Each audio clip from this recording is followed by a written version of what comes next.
खुदावंद के आनंद के लिए जोर से तारीफ करो, जोर से। इस वचन को सुनने के बाद आप सेम नहीं जा रहे वापिस। पहला नीति वचन में लिखा, जब परमेश्वर का आत्मा तुम पर उतरेगा तो वो अपने वचनों को तुम पर जाहिर करेगा। बहुत से लोग बाइबल को जब शरीर के अनुसार पढ़ने की कोशिश करते हैं और शरीर में पढ़ते हैं, उन्हें बाइबल समझ नहीं आती। और जब आप इस पवित्र वचन को आत्मा के द्वारा पढ़ते हैं तो परमेश्वर उस विषय में, उस स्थिति में, उस समय में आपसे क्या कहना चाहता है वो आपसे बात करता है। और बाइबल कहती है जिस व्यक्ति को परमेश्वर की बात समझ आ जाए या वो परमेश्वर की बात को सुन ले, उसकी सिचुएशंस कभी सेम नहीं रहती। एक छुटकारा पाए हुए व्यक्ति और एक बिना छुटकारा पाए व्यक्ति में एक ही चीज का फर्क है कि उसको परमेश्वर की मर्जी मालूम थी और उसने पूरा किया, और दूसरे को परमेश्वर की इच्छा मालूम नहीं थी। एक व्यक्ति पागलपन में पूरा जीवन बिता सकता है ये सोचकर कि मेरे कर्मों का फल है, लेकिन एक क्रिश्चियन उसके अगेंस्ट फाइट कर सकता है और जीत सकता है, क्योंकि परमेश्वर ने उसे बताया है कि मैंने तुम्हें सांपों और बिच्छुओं को रौंदने का और शत्रु की सारी सामर्थ पर अधिकार दिया और किसी भी वस्तु से तुम्हें कुछ भी हानि ना होगी। पहला शमूएल 3 उसकी 1 से 21 आयत में लिखा, वह बालक शमूएल अली के सामने यहोवा की सेवा टहल करता था। उन दिनों में यहोवा का वचन दुर्लभ था और दर्शन कम मिलता था। और उस समय ऐसा हुआ कि एली की आंखें तो धुंधली होने लगी थी और उसे ना सूझ पड़ता था। जब वह अपने स्थान में लेटा हुआ था और परमेश्वर का दीपक अब तक बुझा नहीं था, और शमूएल यहोवा के आराधनालय में जहां परमेश्वर का संदूक था वहां लेटा था। यहोवा ने शमूएल को पुकारा और उसने कहा, क्या आज्ञा? तब उसने एली के पास जाकर दौड़कर कहा, क्या आज्ञा? तूने मुझे क्यों पुकारा है? वह बोला, मैंने नहीं पुकारा, फिर जा लेटा रहे। और वह जाकर लेट गया। तब यहोवा ने फिर पुकार कर कहा, हे शमूएल। शमूएल उठकर अली के पास गया और कहा, क्या आज्ञा? तूने मुझे पुकारा है। और उसने कहा, हे मेरे बेटे, मैंने नहीं पुकारा, फिर जा लेटा रहे। उस समय तक शमूएल यहोवा को नहीं पहचानता था और ना ही यहोवा का वचन उस पर प्रकट हुआ था। फिर तीसरी बार यहोवा ने शमूएल को पुकारा और वह उठकर एली के पास गया और कहा, क्या आज्ञा? तूने मुझे क्यों पुकारा है? तब एली ने समझ लिया कि इस बालक को यहोवा ने पुकारा है। इसलिए एली ने शमूएल से कहा, जा लेटा रहे। यदि वह तुझे फिर पुकारे तो तू कहना, हे यहोवा कह, क्योंकि तेरा दास सुन रहा है। तब शमूएल अपने स्थान पर जाकर लेट गया। तब यहोवा आ खड़ा हुआ और पहले के समान पुकारा, शमूएल, शमूएल।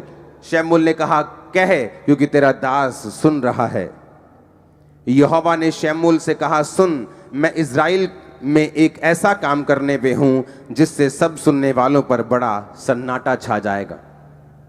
अपनी हाथों को उठाकर, अपनी आंखों को बंद करके खुदावंद से बात करो, परमेश्वर, आज जो वचन मैं सुनने जा रहा हूं ये मेरी तरक्की का, मेरी आशीष का कारण हो। ये वही शमूएल है जिसको हन्ना ने परमेश्वर के भवन में दे दिया था। और बाइबल कहती है वो एली याजक के नीचे काम करता था और वो भवन के सारी सेवा में लगा रहता था। एक दिन यहोवा ने जब उसे पुकारा, हे शमूएल, हे शमूएल, बाइबल कहती जैसे ही उसने परमेश्वर की आवाज को सुना, क्योंकि उसने उससे पहले परमेश्वर की आवाज को कभी नहीं सुना था, और बाइबल कहती वो उठा और अपने जाके एली के पास, सेवक के पास जाकर बोला, क्या आज्ञा? आपने मुझे पुकारा है, बताइए क्या करूं? उसने कहा, मैंने नहीं पुकारा। उसने कहा, ठीक है, शायद गलती लग गई होगी। वो फिर जाकर लेटा और बाइबल कहती है फिर यहोवा ने पुकारा, हे शमूएल, हे शमूएल। उसने जाकर एली को कहा, तूने मुझे पुकारा है? उसने कहा, नहीं, मैंने नहीं पुकारा। जब तीसरी बार भी ऐसा हुआ और जब एली समझ गया कि परमेश्वर इसको आवाज लगा रहा है, और उसने कहा, शमूएल, अब जब परमेश्वर तुझे आवाज लगाए तो तू बोलना, हे यहोवा, क्या आज्ञा? मैं तेरा दास सुन रहा है, तू बोल, तू क्या बोलना चाहता है? अब मैं आपसे एक क्वेश्चन करना चाहता हूं। अगर इस भीड़ में आप यहां बैठे हैं, आपकी मम्मी या आपके फादर या आपका ब्रदर वो पीछे बैठा है बिल्कुल, और अभी भी अगर वो आपको पीछे से आवाज लगाए, आप हजारों लोगों में से उसे पहचान लोगे, हाँ या ना? आपका नाम अगर अमित है और पीछे से आपकी मम्मी आवाज लगाए अमित बेटा, तो आप पीछे मुड़ के देखने लोगे मेरी मां ने आवाज लगाई है। लेकिन अगर आप एक स्ट्रेंजर, एक ऐसा व्यक्ति जिसकी आप आवाज नहीं पहचानते, बाइबल कहती है मेरी भेड़ें मेरी आवाज को पहचानती हैं। हाँ, अगर आपकी मम्मी पीछे से पुकारे बेटा तो आप सुन लोगे, लेकिन अगर कोई और पुकारे तो आपको लगेगा किसी और को आवाज लगाई जा रही, मेरे को नहीं, क्योंकि वो आवाज आपने सुनी नहीं, वो आपकी अपने की नहीं। यीशु मसीह ने कहा मेरी भेड़ें मेरी आवाज को पहचानती हैं और वो मेरे पीछे चलती हैं। अब यहां पर जब परमेश्वर ने शमूएल को आवाज लगाई तो बाइबल कहती है उसकी आवाज, परमेश्वर की आवाज एली याजक की आवाज से बिल्कुल मेल खाती थी और 100% मिलती थी। ऐसा नहीं हो सकता कि आपको कोई और आवाज लगाए और आप अपने पापा के पास चले जाएं। अगर आपके पापा की आवाज आपको नहीं आई, आप बाहर देखेंगे जाके घर के कि मुझे कौन आवाज लगा रहा है, क्योंकि वो आपने वो आवाज सुनी नहीं। लेकिन अगर वो आवाज आपकी माँ ने या बाप ने या भाई ने लगाई है, आप डायरेक्ट उसके कमरे में जाके पूछोगे कि क्या बात है, आपने मुझे पुकार रहे थे, आप बुला रहे थे, बताइए क्या चक्कर है। लेकिन बाइबल यहां कहती है कि उसने यहोवा की आवाज को पहले कभी नहीं सुना था। बाइबल कहती है जैसे ही एली याजक उसको मिला और उसने कहा मैंने तुझे नहीं पुकारा, वो बड़ा हैरान हुआ, फिर वापस गया, लेटा। तीसरी बार जब परमेश्वर ने पुकारा तो फिर एली याजक की आवाज में ही पुकारा। परमेश्वर की जो वचन है उसमें एक एक बिंदु, अगर बाइबल में जहां पौलुस कहता है कि तुम दाखरस के मतवाले ना बनो परंतु पवित्र आत्मा से परिपूर्ण होते जाओ, अगर आप उसके बाद बाइबल देखेंगे तो वहां पे सेमीकोलन लगा है। ऐसा सेमीकोलन होता है, ना तो फुल स्टॉप लगा है ना कोमा लगा है। उसका मतलब होता है कि अभी सेंटेंस खत्म नहीं हुआ। आगे उसने लिखा अपने आप से भजन संहिता से बातें करते हुए, गैर भाषा में प्रार्थना करते हुए धन्यवाद। यानी अगर उसने ये कहा कि तुम पवित्र आत्मा से परिपूर्ण होते जाओ, तो सेमीकोलन का मतलब कैसे होना है। बाइबल इतनी गहरी है, इतनी वो गहरी है कि एक कोमे का, एक बिंदु का, एक फुल स्टॉप का भी पूरा उसमें कारण है। अगर बाइबल में वो जिक्र है, यहां पर बहुत बड़ा कारण था कि परमेश्वर ने शमूएल से जो बात की अपने सेवक की आवाज की मैचिंग में और पूरी तरह से अपने सेवक की आवाज के रूप में ही शमूएल से कहा हे शमूएल, हे शमूएल। बाइबल कहती है अगर इजराइलियों के छुटकारे के बीच में, उनके और परमेश्वर के बीच में कोई कनेक्शन था तो वो कनेक्शन मूसा का था। बाइबल कहती है मूसा के चले जाने के बाद अगर कोई कनेक्शन उनका और परमेश्वर के बीच का था तो वो यहोशू था, वो जीसस क्राइस्ट थे, वो पतरस था, वो पौलुस था।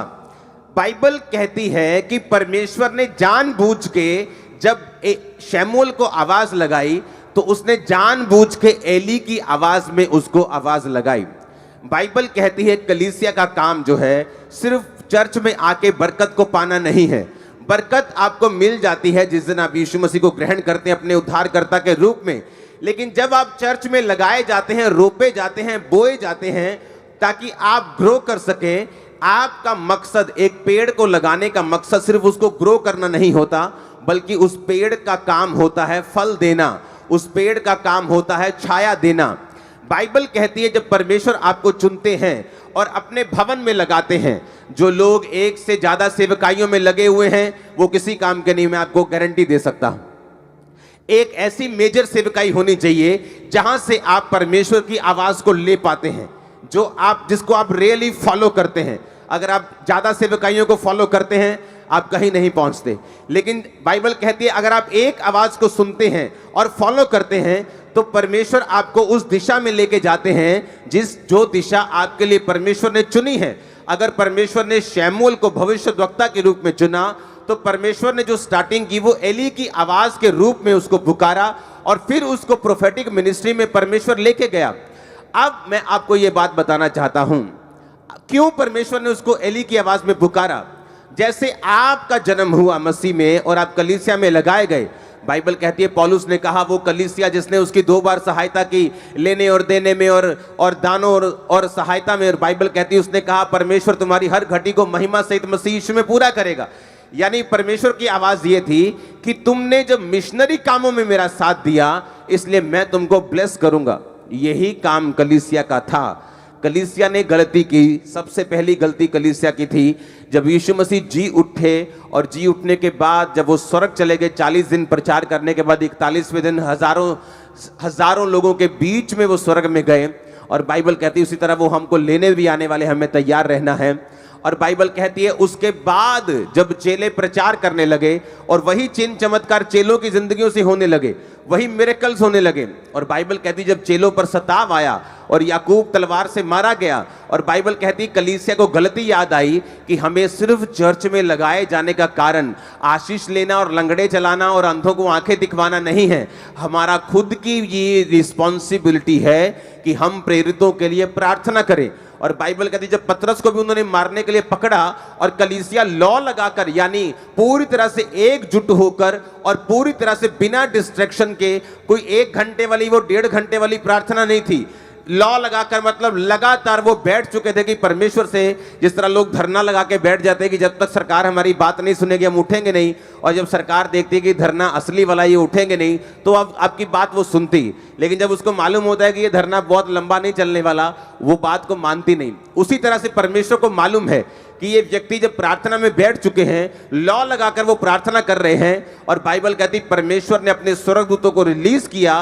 वो पतरस के पास गया, जेल के अंदर जाके उसकी खुद सांकलें खोली, जेल के दरवाजे खोले, कितने पहरों में उनको रखा, कितनी लेयर्स में उनको रखा जाता था सिपाहियों के पहरे में, उन सबको छोड़कर परमेश्वर ने उसको आजाद किया, अपने घर वापस लेके गया।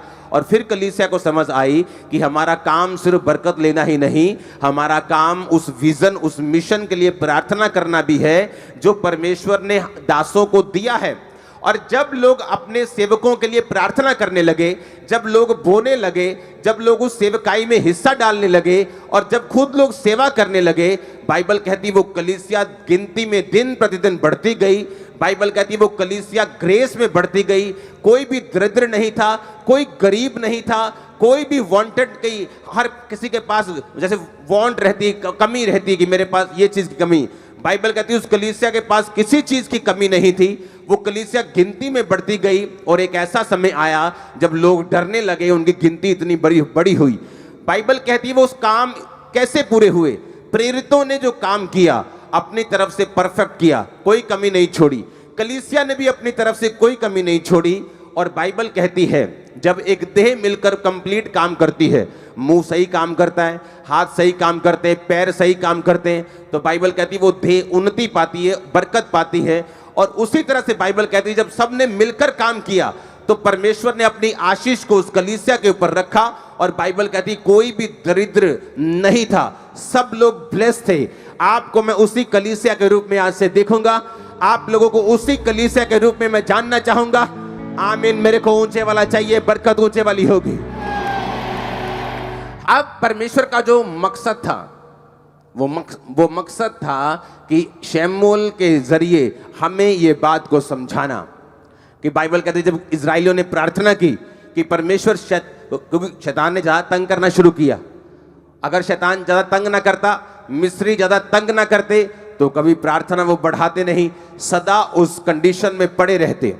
जो कोई भी चीज, जो कोई भी विरोध, जो कोई भी सताव आप अपने आसपास देख रहे हो, वो एक्चुअल में आपको आपके कंफर्ट जोन से बाहर निकालकर परमेश्वर की एक बड़ी मर्जी को पूरा करने के लिए है, जो आपके बीच में आने वाले कुछ सालों में पूरी होने वाली है। और आपका आमीन। वो चीजें जो मैं बोल नहीं सकता, मेरी प्रार्थना है कि परमेश्वर आपके हृदयों में वो चीजें डाल दे कि आप राज्य करने वाले हैं। आमीन। ऊंचाई आशीष आपकी चर्च। अब जब इजराइलियों ने प्रेयर की, जब शैतान को ये बात मालूम है, मैं आपको बार बार ये चीज बताता हूं, उसको मालूम है अंधेरे में खड़े को कि दूर से कोई रोशनी आ रही है। वो ट्रक की है कि बस की है कि कार की है कि बाइक की है, उसे ये नहीं मालूम, पर उसे मालूम है कुछ हो रहा है। शैतान को मालूम हो चुका है कि आप लोग बढ़ने वाले हैं, ब्लेस होने वाले हैं। और इसीलिए बाइबल कहती है जब राजा को डर पैदा हो गया कि ये लोग इतने सामर्थ में बढ़ गए हैं, तो बाइबल कहती वो उन्हें दुख देने लगे, उन्हें धमकियां देने लगे। लेकिन बाइबल कहती धमकियों के बावजूद भी, दुखों के बावजूद भी इजरायली लोग बढ़े और इतना बढ़े, इतना बढ़े, इतना बढ़े, क्योंकि यहोवा परमेश्वर उनके साथ था। अब शैतान को मालूम है कि क्या होने वाला है, इसीलिए वो सताव का, वो विरोध का, वो हर मीडियम का यूज करेगा। लेकिन मैं आपको ये बात यीशु मसीह के इस कुर्सी से बताना चाहता हूं, वो इतना शर्मिंदा होगा, आज तक कभी ना हुआ होगा, इतना शर्मिंदा होने वाला है। वो शर्मिंदा होने वाला यीशु मसीह के सामर्थी नाम में। हालेलुया। और बाइबल कहती है जब उन्होंने प्रेयर की, परमेश्वर हमें छुड़ा, परमेश्वर ने मूसा को खड़ा किया। जब उन्होंने प्रार्थना की परमेश्वर हमें बचा, उन्होंने यहोशू को खड़ा किया। जब उन्होंने प्रार्थना की परमेश्वर हमें इन फलिश्तियों के हाथ से छुड़ा, तो बाइबल कहती है उसने सैमसन को पैदा किया। जब उसने फिर प्रार्थना की परमेश्वर मुझे छुड़ा, तो उन्होंने गिदोन को पैदा किया। जब जब भी परमेश्वर ने अपने लोगों को ब्लेस करना चाहा है, परमेश्वर ने अपने लोगों को खड़ा किया है। और बाइबल कहती है कि वही लोगों की आवाज की सिमिलैरिटी में, सेम उस आवाज में परमेश्वर इसलिए बात करता है ताकि वो आपको दिखा सके, समझा सके कि ये वो जन है जिसको तूने फॉलो करना है। पौलुस कहता है तुम मुझे फॉलो करो जिस तरह मैं क्राइस्ट को फॉलो करता हूं। यानी मैं परमेश्वर से दर्शन को लूंगा, तुम्हें वो दर्शन को बताऊंगा, और अगर तुम उस दर्शन के अनुसार चलोगे, तुम और तुम्हारा घराना कभी भी सेम ना रहोगे, ना तुम्हारा फाइनेंस, तुम्हारी बॉडी, तुम्हारी सेहत, तुम्हारे बच्चे। आमीन हो चाहिए, बरकत आपकी है चर्च। हालेलुया। जब परमेश्वर के दास शमूएल ने रिकॉग्नाइज कर लिया कि परमेश्वर की आवाज जो थी वो शमूएल के, वो उसके जो स्पिरिचुअल फादर एली के रूप में परमेश्वर ने दी, और जब उसने समझाया और उसने डायरेक्ट किया, क्योंकि जो परमेश्वर के दास हैं, जब आप उनका पीछा करते हैं तो वो इसलिए पीछा नहीं करवाते कि वो अपना पीछा करवा सके, वो भी यही बोलते हैं कि तुम यहोवा की बात को सुनो, तुम्हारी हेल्प करते हैं। एली ने हेल्प की, उसको समझ नहीं आ रही थी क्या हो रहा है। एली ने कहा अब अगर तुझे आवाज आए तो कहना क्या आज्ञा, बोल, तेरा दास सुन रहा है। और बाइबल कहती है परमेश्वर ने फिर उससे बात करनी शुरू की इजराइल के बारे में, आने वाली घटनाओं के बारे में, कि वो दोनों होपनी और पिनहास नामक दोनों जो याजक जो कुकर्म करते थे और व्यभिचार करते थे और गलत भेंटों का प्रयोग करते थे गलत रीति से, कि वो मारे जाएंगे। और परमेश्वर ने शमूएल की सेवकाई को शुरू किया। शुरू होने से पहले उसने एली का पीछा किया, शुरू होने से पहले वो परमेश्वर के भवन में लगा रहा, परमेश्वर के भवन की सेवा करता रहा। आज लोगों को ये नहीं मालूम कि एक स्पिरिचुअल मेंटर की कीमत क्या है, स्पिरिचुअल फादर की कीमत क्या है। जिस तरह शरीर में लोग व्यभिचारी हैं, आत्मा में भी लोग व्यभिचारी हैं। 10-10, 5-5 मिनिस्ट्रीज को फॉलो करते हैं, कभी मालूम नहीं होता हमें क्या करना है, कभी कहीं नहीं पहुंचते कि मुझे किस दिशा में जाना है, क्योंकि उनकी आवाजें जो हैं वो मल्टीपल हैं। उन्हें ये नहीं पता कि मुझे कौन सी आवाज को फॉलो करना है, इसीलिए वो वहां नहीं पहुंच पाते जहां परमेश्वर उनको लेके जाना चाहता है। अब परमेश्वर ने अपनी आवाज में, जब एली की आवाज में उसको आवाज लगाई, तो परमेश्वर ने ये बता दिया कि तुझे मैंने, तेरे स्पिरिचुअल फादर अपने दास की आवाज में इसलिए आवाज लगाई है ताकि ये मैसेज दुनिया तक पहुंच सके कि अगर परमेश्वर तुम्हें छुड़ाना चाहता है, वो तुम्हें अच्छी संगति देगा, वो तुम्हें जीवित चर्च देगा, वो तुम्हें अच्छे दास देगा। तुम दुनिया में जहां भी मुझे सुन रहे हो, जहां भी तुम जिस चर्च में जाते हो, वो जीवित चर्च होनी चाहिए, जीवित वचन होना चाहिए, हर एक चीज वहां होनी चाहिए। मिरेकल्स होने चाहिए, वचन की गहराई होनी चाहिए, पैसों की लूटपाट नहीं होनी चाहिए। बाइबल कहती है जब आप इन वचनों को सुनकर परमेश्वर की आवाज को समझना शुरू कर देते हैं, तो वो आपकी बुलाहट में आपको एंटर करवाना शुरू करता है। जिसके लिए उसने आपको अपने पास बुलाया, जिस काम के लिए परमेश्वर ने आपको चुना, वो एक प्रॉफिट हो सकता है, वो एक सेवक के रूप में हो सकता है, एक डॉक्टर के रूप में हो सकता है, एक नर्स के रूप में हो सकता है, एक बिजनेसमैन के रूप में हो सकता है। हर एक व्यक्ति की कॉलिंग अलग अलग है। वो कॉलिंग परमेश्वर आप तक पहुंचाता है जब आप भवन में लगाए जाकर इन सब अपनी ड्यूटीज को पूरा करते हैं। अगर आप प्रार्थना कर सकते हैं, आप प्रार्थना करते हैं। अगर आप बीज बोना जानते हैं, आप बीज बोते हैं। अगर आप कुछ भी करना जानते हैं, आप कोई भी वरदान आपके पास है, गिफ्ट आपके पास है, आप उसे परमेश्वर के भवन के लिए, आप उसे सेवकाई के लिए यूज करते हैं। और इसी काम के लिए परमेश्वर ने आपको अपने पास बुलाया।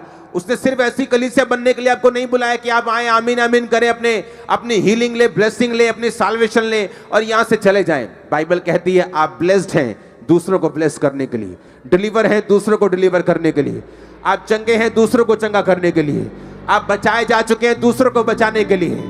ओ आमीन, ऊंचा चाहिए, ये बरकत आपकी है। आज के बाद अब जब यहां से जाएं, आप दूसरों को बचाने वाले बने, दूसरों को हील करने वाले बने, दूसरों को डिलीवर करने वाले बने, दूसरों को आजाद करने वाले बने, अपने परिवार को बचाने वाले बने। आमीन, ऊंचा, पवित्र आत्मा पे उतरे यीशु मसीह के नाम में। हालेलुया। और ये परमेश्वर का प्लान था, इसलिए उसने गलती नहीं की। इस दुनिया में 800 करोड़ लोग हो चुके हैं। 800 करोड़ में कम से कम आप लगा लो 780 करोड़ लोगों की आवाज एक दूसरे से नहीं मिलती होगी। हाँ, कुछ की थोड़ी बहुत मिलती है, लेकिन एग्जैक्ट नहीं। लेकिन बाइबल कहती परमेश्वर ने एली के आवाज, एग्जैक्ट आवाज में ही उसको आवाज लगाई। वो आपको एक मैसेज देना चाहता है कि परमेश्वर का मुंह नहीं है, मेरा मुंह उसका मुंह है, आपके हाथ उसके हाथ हैं। आप मेरी बात ध्यान से समझेंगे तो जरूर ब्लेस होंगे। आज मैंने कहा उसका मुंह नहीं है, मेरा मुंह उसका मुंह है, आपके हाथ उसके हाथ हैं। वो जितने समर्पित हैं उतना वो काम कर लेगा, और जितना वो काम करेगा उतना वो आपको ब्लेस करेगा। आमीन। जिन व्यक्तियों का शरीर परमेश्वर के लिए समर्पित है, पवित्र आत्मा उनसे गैर भाषाओं के जरिए दूसरे लोगों के लिए, दूसरे देशों के लिए, जिनको आप जानते तक नहीं, उनके लिए वो प्रार्थना करवाता है आपके अंदर से। जो पवित्र आत्मा के साथ समर्पित हृदय के साथ चलते हैं, आप गैर भाषा में प्रार्थना करते हैं, आप नहीं जानते आप किन के लिए प्रार्थना कर रहे हैं। अपने लिए प्रार्थना कर रहे हैं कि दूसरे के लिए कर रहे हैं कि सेवक के लिए कर रहे हैं। और इसलिए पौलुस ने कहा था, जब मैं गैर भाषा में प्रार्थना करूंगा तो मैं आत्मा से भी करूंगा और बुद्धि से भी करूंगा। बुद्धि से यानी कि मैं प्रेयर पॉइंट्स के साथ भी करूंगा, लिखकर प्रार्थना भी करूंगा, और आत्मा के साथ प्रार्थना भी करूंगा। और जब आप पवित्र आत्मा को अपना शरीर देते हैं, एक व्यक्ति जो व्यभिचार में उलझा हुआ, पाप में उलझा हुआ, फोन में उलझा हुआ, फेसबुक में उलझा हुआ, इंस्टाग्राम में उलझा हुआ, वो परमेश्वर के सामने समर्पित नहीं है। वो ऐसा व्यक्ति नहीं जिसे पवित्र आत्मा यूज कर सके। वो आशीषित हो सकता है, ब्लेस्ड हो सकता है स्वर्ग भी चला जाए अगर कोई मेजर पाप उसके लाइफ में नहीं है।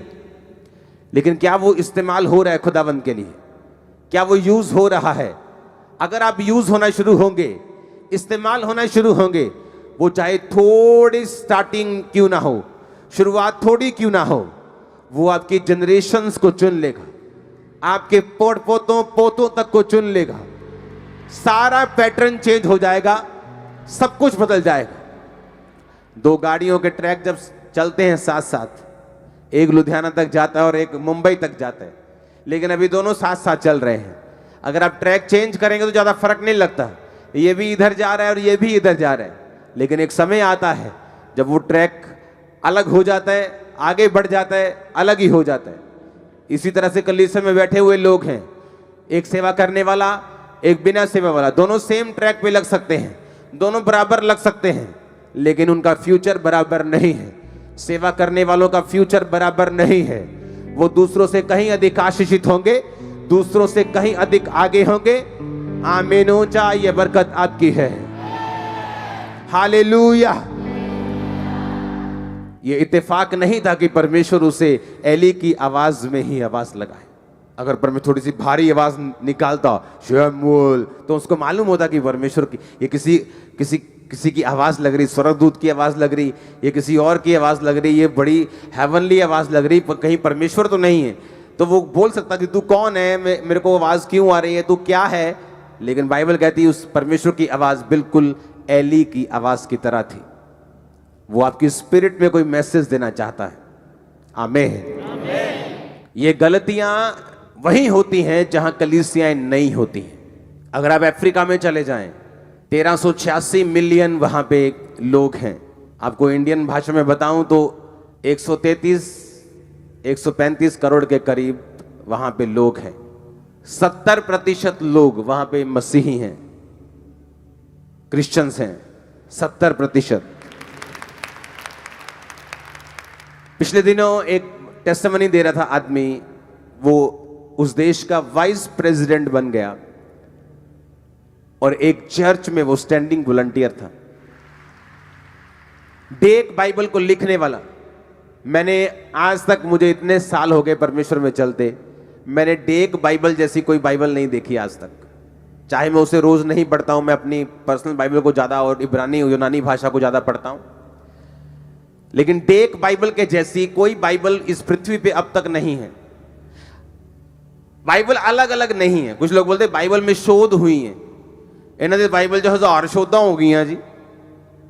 बाइबल में एक भी शोध कभी नहीं हुई, ना होगी कभी, कभी नहीं हुई। मैं चैलेंज करता हूं। प्रॉब्लम यह है कि बाइबल लिखी गई है इब्रानी भाषा में और यूनानी भाषा में। इब्रानी भाषा इतनी बड़ी है कि अगर मैं बोलूं अपने भाई से कि मैं तुझसे प्यार करता हूं, तो इब्रानी भाषा में मतलब या यूनानी में मतलब आएगा फिलियो, भाइयों वाला प्यार। अगर आप अपने मित्र से बोलेंगे मैं प्यार करता हूं, अपनी वाइफ से बोलेंगे वो अलग है। अगर आप जीसस क्राइस्ट से बोलेंगे खुदा से मैं प्यार करता हूं, मैं अनकंडीशनल प्यार करता हूं, तो उसका मतलब है अगापे। लेकिन जब आप उसे हिंदी में या पंजाबी में लिखते हैं तो आप हर जगह लिखते हैं प्यार प्यार प्यार, ना फिलियो ना अगापे। इसीलिए क्योंकि जो ट्रांसलेट करने वाले लोग हैं उनके पास कोई ऑप्शन नहीं होता, तो उनके पास भाषा जो है वो लिमिटेड है। तो प्यार का मतलब प्यार ही है, तो वो प्यार को प्यार तब लिख देते हैं। लेकिन जब आने वाले समय में उनको भाषा को कोई अच्छा शब्द मिल जाता है, हाँ, तो वो क्या करते हैं, फिर उस बाइबल में उस शब्द को वो शोध कर देते हैं। लेकिन ओरिजिनल बाइबल वही है, वो एक बार चेंज नहीं हुई, एक भी बिंदु तक उसमें बदला नहीं है। आप समझ रहे मेरी बात को। और जब दूसरी भाषाएं जो कैपेसिटी में इब्रानी की जैसी नहीं है, इब्रानी सबसे दुनिया की पुरानी भाषा है, वो उनकी कैपेसिटी इब्रानी जैसी नहीं है किसी भाषा की।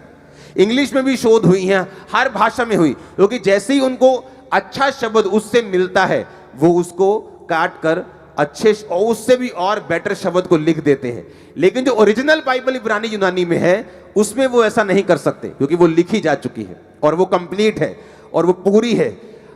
अब ध्यान से सुनो, जब अफ्रीका में परमेश्वर के काम हुए और वहां पे मसीहत ने जबरदस्त रीति के साथ, और जब मैं मसीहियत कहता हूं तो उसका मतलब क्रिश्चियन धर्म नहीं है।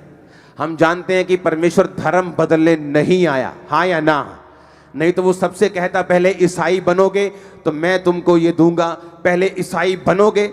परमेश्वर ने कहा अगर तुम मुझ पर विश्वास करोगे, अगर तुम मुझको फॉलो करोगे, अगर तुम पापों को त्याग दोगे, अगर तुम मुझे अपना परमेश्वर कहोगे, दैट्स इट, आमीन। अब वहां पर जब क्रिश्चियनिटी और मसीहत ग्रो हुई तो वहां पर इस वचन को प्रचार किया गया। पंजाब में, इंडिया में अभी इस वचन को खुल के प्रचार जो है लोग नहीं कर पा रहे, लेकिन परमेश्वर ने मेरी ड्यूटी लगाई ये काम करने की। जब वहां पे प्रीच किया गया और उनको चर्च की और अपने पास्टर्स की अहमियत को समझाया गया।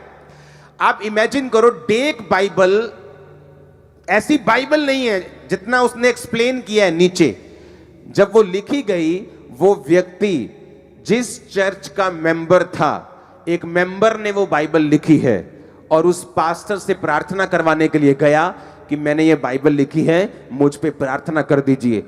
बाइबल लिखने के बाद भी उसी चर्च का मेंबर रहा। आज कोई अगर एक काम कर दे, इंटरनेट पे उसके 10 व्यू भी आ जाएं, तो अपने आप को इतना कलीसिया से बड़ा समझने लगता है। उसको लगता है कि अब मुझे किसी कलीसिया की जरूरत नहीं, मैं अगर जितना कलीसिया के बाहर काम करूंगा उतना लोग मुझे ज्यादा इनवाइट करेंगे, और धोबी का कुत्ता ना घर का ना घाट का। क्योंकि आपको एक भवन चाहिए होता है जहां से आप इंस्ट्रक्शंस ले सके, जहां से खुदा आपसे बात कर सके। आपको मालूम हो कि इस मैन ऑफ गॉड की इंस्ट्रक्शन को मैंने लेना है और इसी को फॉलो करना है, दैट्स इट। किसी से नफरत नहीं करना, किसी की टीचिंग को निंदना नहीं है, लेकिन वो बाप एक होता है जिसकी आवाज को हम सुनते हैं। अब वो देखो, वो आदमी अभी भी उस चर्च में है। एक चर्च में जब पास्टर ने प्रीच किया कि जब तुम चर्च के साथ फेथफुल रहते हो और अपने दर्शन के साथ वफादार रहते हो तो परमेश्वर तुम्हें बढ़ाता है। इमेजिन करो, इलेक्शन हुए, उस व्यक्ति ने इलेक्शन लड़ने का फैसला किया, चर्च में स्टैंडिंग वॉलंटियर, उस देश का जो अफ्रीका का सबसे बड़ा 16 करोड़ की पॉपुलेशन वाला देश था, वहां को वो वाइस प्रेसिडेंट बना। वाइस सबसे बड़ा वहां प्रेसिडेंट होता है, वहां प्राइम मिनिस्टर नहीं होता। आप बोल सकते हो उप प्रधानमंत्री वहां का वो बन गया, पावर वाला व्यक्ति, जबरदस्त पावर। दूसरा व्यक्ति जो सबसे ज्यादा पावरफुल है उस देश का, और कौन था वो? चर्च का स्टैंडिंग वॉलंटियर। वहां के पॉलिटिशियंस एक भी ऐसे नहीं होंगे क्रिश्चियन जो किसी ना किसी पास्टर के अधीन ना हो। वो जाते और पास्टर से पूछते हैं परमेश्वर क्या चाहता है। लेकिन आज जब एक पॉलिटिशियन खड़ा होता है इंडिया में, वो क्रिश्चियन है, तो उसे लगता है मुझे पास्टर की जरूरत नहीं, मैं खुद ही बहुत समझदार हूं। और सब ऐसे नहीं है, अब ट्रेंड चेंज हो रहा है पंजाब में भी। आमीन। अब आपको अलर्ट रहना है, आपको ये बात समझनी है कि पास्टर का काम सुसमाचार देना नहीं, उसका काम आपको तैयार करना है, उसका काम प्रीच करना है, और आपका काम है सुसमाचार देना इंडिविजुअल लोगों को, जाना, घर घर जाकर बताना। बाइबल कहती है जितना विरोध होगा, जितना आप यीशु मसीह के काम को करेंगे, उतनी ही बरकत और उतनी ही ग्रेस जो है वो आपकी लाइफ के ऊपर आएगी। और तभी मालूम होता है कि आप एक सच्चे क्रिश्चियन हैं कि नहीं, कि आप एक डरपोक क्रिश्चियन हैं, या आप पीछे हटने वाले क्रिश्चियन हैं, या आप सिर्फ आशीषों को ढूंढने वाले क्रिश्चियन हैं, कि आप सचमुच परमेश्वर से प्यार करने वाले क्रिश्चियन हैं। बाइबल कहती है स्तिफनुस ने डरा नहीं, घबराया नहीं, और वो लोगों को प्रीच करता हुआ परमेश्वर के पास गया। वो टाइम आ चुका है पंजाब में या इंडिया में आपको प्रीच करना है कि यीशु मसीह धर्म जात को बदलने नहीं आया, और क्या है परमेश्वर का सुसमाचार, वो आप लोगों को बताना है। खुदाबंद आपके साथ होगा, आपके पांव में पांव डालेगा, आपके मुंह में उसका वचन होगा, और आपके हाथों में उसके हाथ होंगे। ओ आमीन। ऊंचा चाहिए चर्च मेरे को। आपके बच्चों के ऊपर भी पवित्र आत्मा उतरने वाला यीशु मसीह के सामर्थ्य नाम। आमीन। अब आपको इस दर्शन में अब सिर्फ एक हाथ से नहीं, दोनों हाथों से रहना है, एक आंख से नहीं, दोनों आंखों से रहना है, कंप्लीट रहना है और खड़े रहना है। लाइफ सेम नहीं होने वाली, लाइफ सेम नहीं होने वाली चर्च। Hallelujah, hallelujah.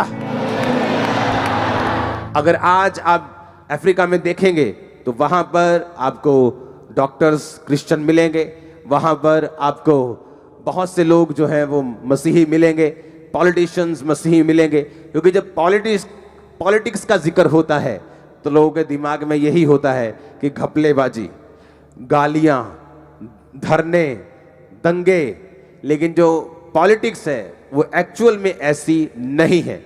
अगर आपको पॉलिटिक्स देखनी है, विदेशों में जाके देखो, ऐसे देश जो सिर्फ लोगों की बात करते हैं, लोगों के मुद्दों को उठाते हैं। अगर आज आप मसीही हैं और आपका कोई भी मुद्दा नहीं उठाया जा रहा, इसका मतलब आपके लोग वहां नहीं हैं जहां वो मुद्दे को उठा सकें। हालेलुया। आपको ये बात ध्यान में रखनी है, आपको ये समझना है, और आपको दिमाग में रखना है कि आने वाले समय में फिर आपने क्या करना है। जब आपकी आवाज को कोई ना समझे और आपकी आवाज को कोई उठने ना दे, तो आपको फैसला लेना है। आमीन। आने वाले समय में आप एक आवाज बन के खड़े होने वाले हो। खुदा को आप पर प्राउड होगा, मैं आपको बता रहा हूं। आमीन। अपने हाथों को उठाओ। Thank you Jesus.